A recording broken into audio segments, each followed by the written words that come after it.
10 yil oldin hali postda o'tayotganda o'tsak bu yoqqa o'talmaymiz, bu yoqqa o'tsangiz bu yoqqa o'talmaymiz. Biz endi san'atkor bo'lib turib haydab borardi. Bitta aka meni taniganiga xursand bo'lib ketibman. Vobshe san'atingizni yaxshi ko'raman, lekin mumkin emas deyapti-da. 10 yil oldin nimaga meni tanidingiz bo'lmasam dedi. Tanimadim uka deganingizni ham xafa bo'lmasdim dedim. Tanib turib, xursand bo'lib, hurmat qilib haydab yuborgan odamni ko'rganmisizlar? Aka sizni yaxshi ko'rgan san'atkoringizman, orqaga qaytib ketaveraymi desam, mayli aka deya. Qaytib ketardik orqaga. Pasporti yo'q odam, u kelma.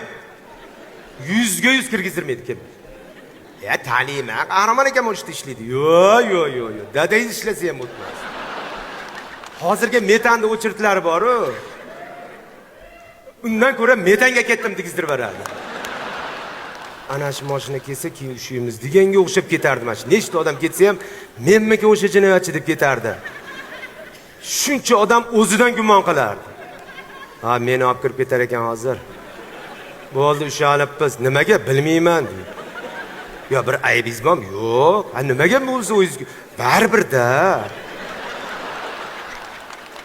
Hozir O'zbekistonda post qolmabdi.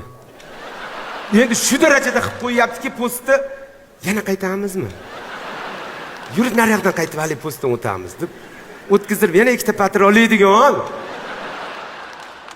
O'sha patrni hisobini olib ketyapti. Hali joyda ikkita patr yeb olsak, Qo'qonga oshga yetib olamiz deb. O'sha yerda keyin 2 dona patr qoringiz tatalab ketadi. Hajjoningizdan. Assalomu alaykum.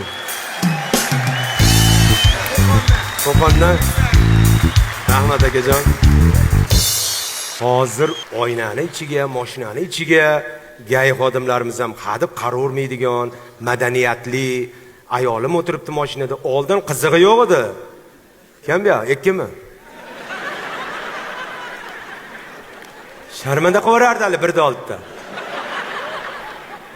Biron marta ikki bilan yurganmanmi? Ha, artistlarga ishonch yo'q-da. Aka birda o'zini zo'rg'a hal qilib yuribman.